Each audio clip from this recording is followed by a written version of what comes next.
Hello everyone.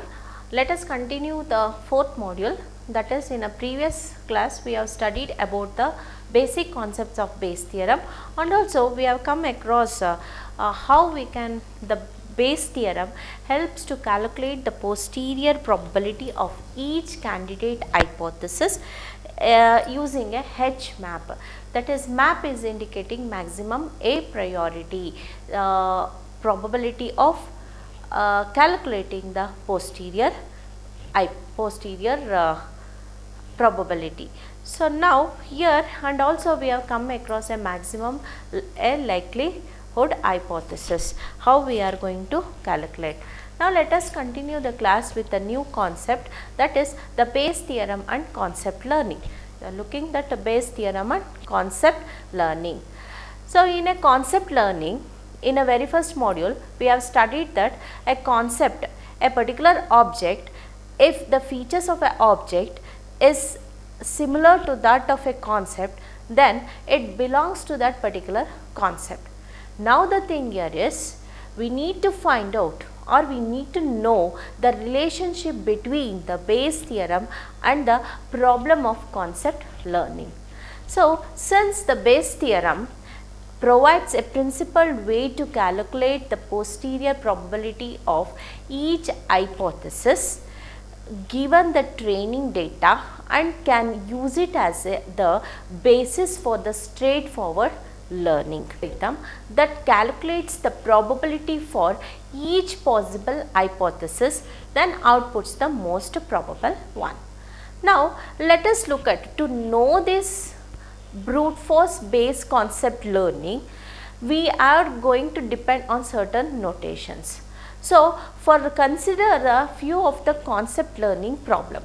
So, when you are studying the concept learning, we should know the few basic requirement to the concept learning. The few basic requirements to the concept learning, as we have know that the first one is the hypothesis H. The capital H is going to be consist of a finite set of hypotheses under a hypothesis space capital H. As in a previous classes, we have said that there is a hypothesis space. In a very first module, we defined capital H, the capital H, where it will be comprising of a finite set of hypotheses over the instance space X. There is an instance space X, x1, x2, xn. There is an instance space X in which the task is to learn some target concept. That target concept, we can say that is C. The C is indicating the target concept, and in that target concept where the X instances, where it can be belongs to any one of the target concept, that is any one of the target function, either 0 or 1. That is the first thing. Next, learner is given some sequence of training example, where the training example comprising of both the instance and the target value, that can be written as, that is x1 d1, x2 d2, xn dn, where the x is representing a training example, where d are representing the target values, where the target values, which is going to be di, will be depends on the c of xi. That is the concept of the training example. And next, we can say the sequence of target value can also be written as d is equal to d1 up to di.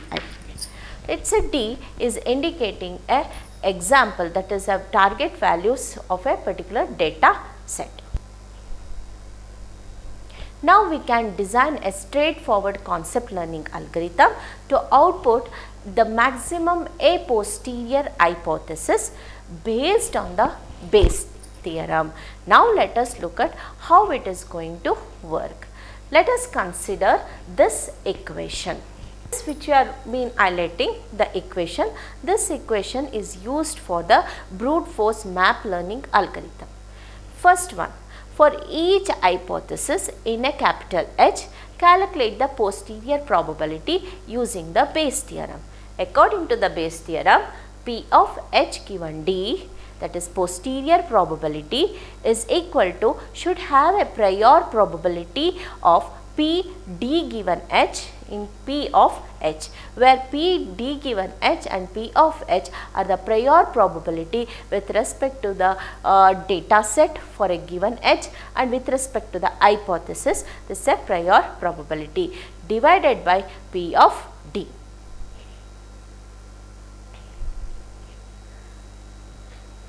The second equation, output the hypothesis H map with the highest posterior probability with respect to map, that is H map, maximum A posterior.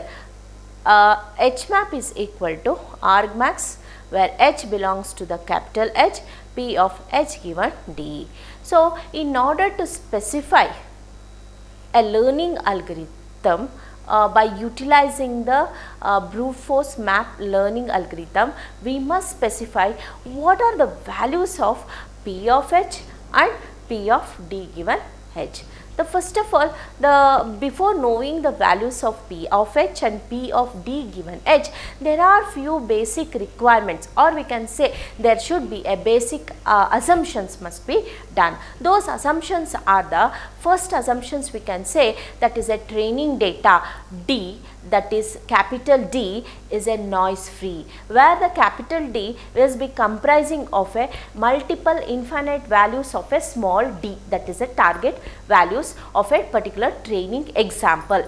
The next thing is, the next assumptions which we are going to make to calculate P of H and P of D given H here is the target concept C constrained or contained in the hypothesis space H. That is a one thing. So, any of the target concept, that is C, the target concept C, that should be belongs to a particular hypothesis space capital H.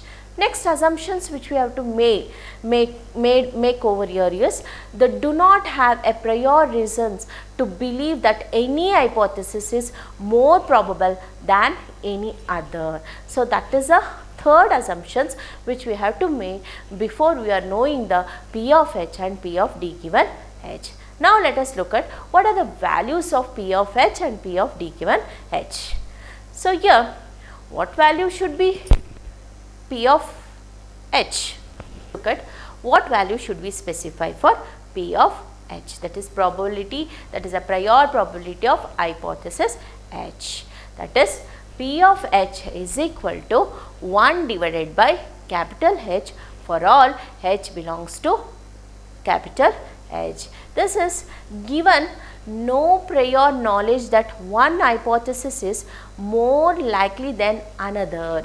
It is reasonable to assign the same prior probability to every hypothesis in H in a given H. That is, each and every hypothesis which is present in a hypothesis space should have a same prior probability. That is what it's the thing.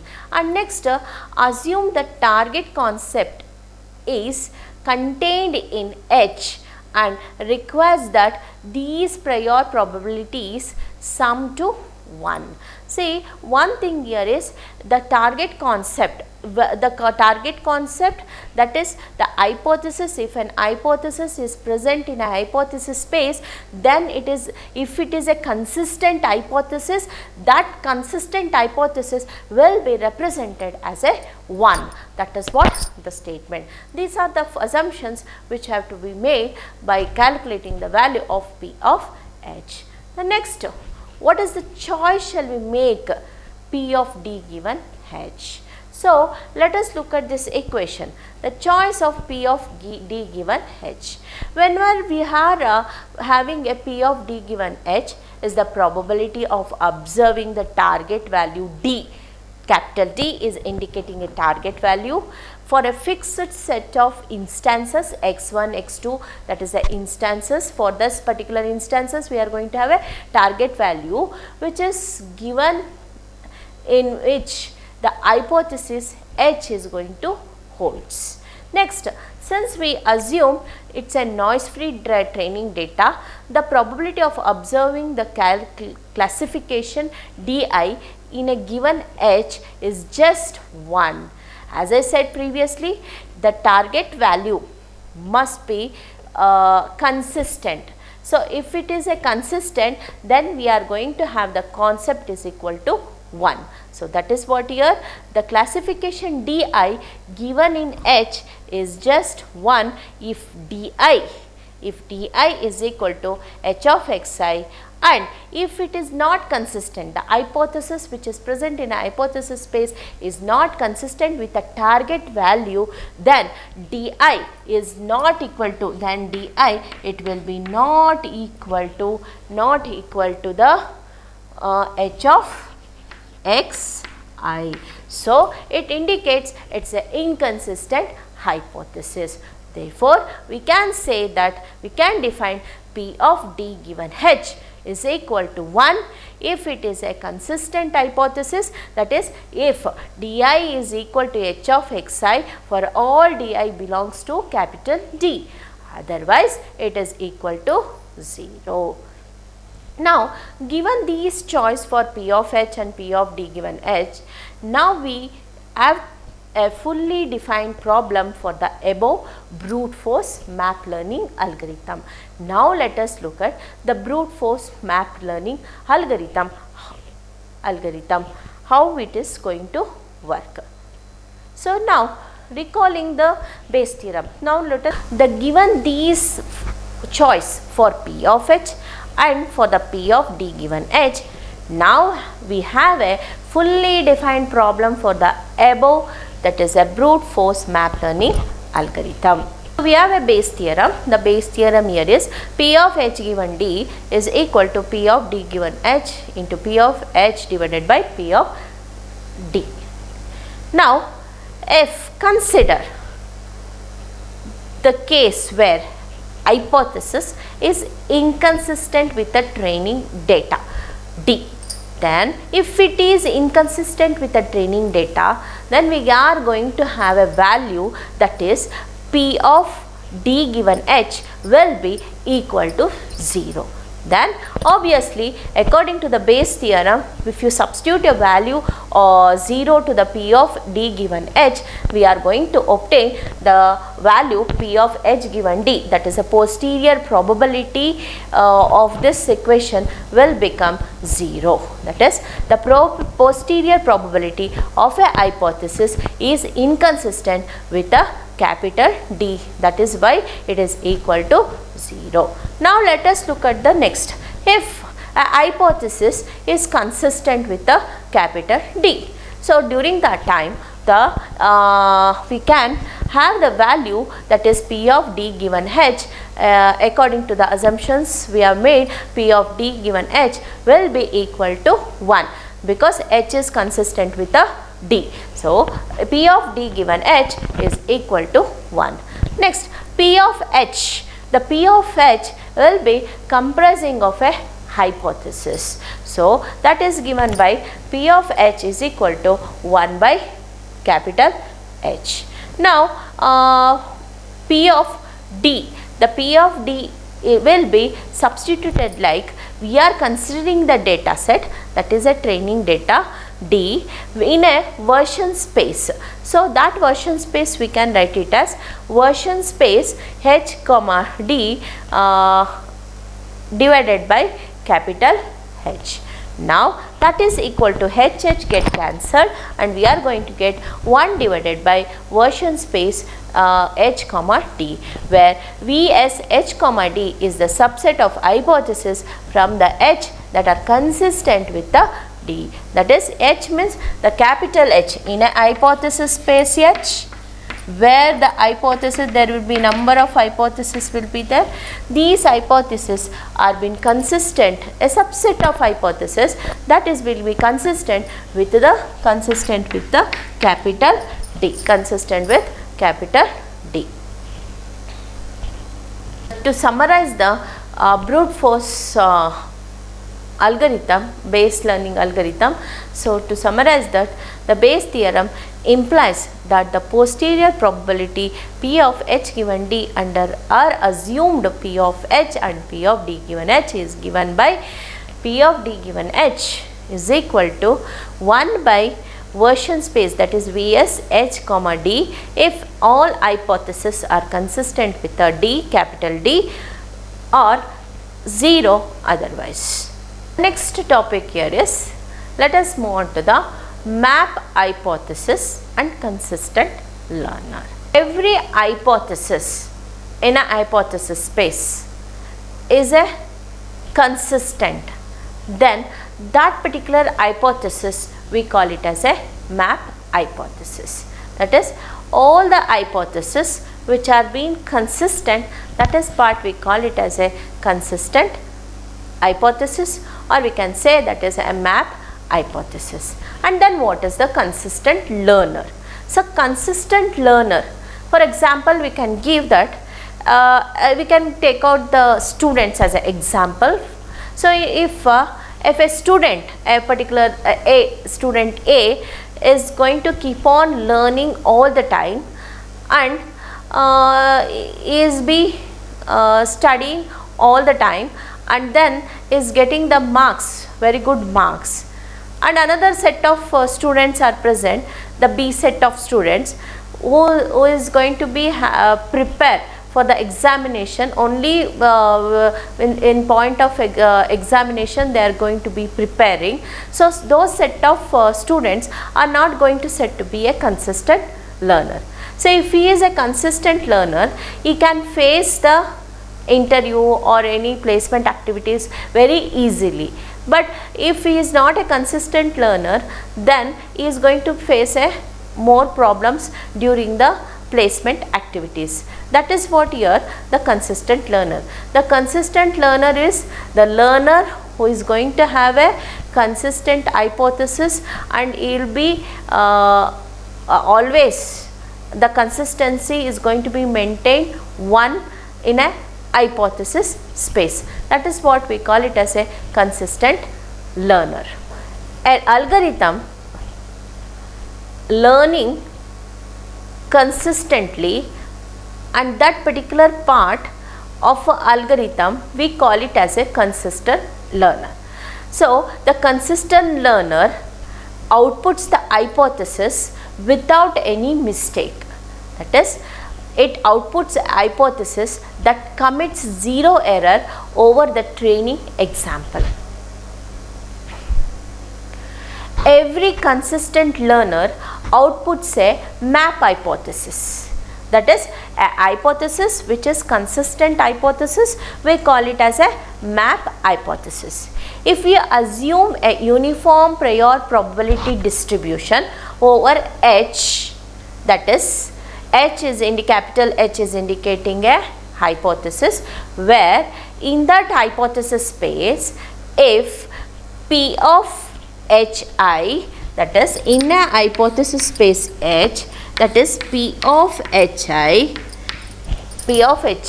is equal to P of Hj, any hypothesis, if it is a consistent learner, then that particular consistent learner will be having the same probability of occurring of a hypothesis. And deterministic, the hypothesis which is present in a space, hypothesis space, is a deterministic, noise free training data with respect to the P of D given H, where it will always will be equal to 1 if D and small h are consistent. D and small h are consistent, otherwise it will be 0. Let us look at this diagram. This diagram is indicating how the consistency is being maintained in a hypothesis space. If he is a consistent learner, the figure A is showing that all hypotheses have the same probability. Figure A is showing all the having the same probability and it's a consistent and its value is equal to 1. Whereas the B and C diagram is showing as the training data accumulates, the posterior probability for inconsistent hypothesis becomes 0, while the total probability summing to 1 is shared equally among the remaining consistent hypothesis.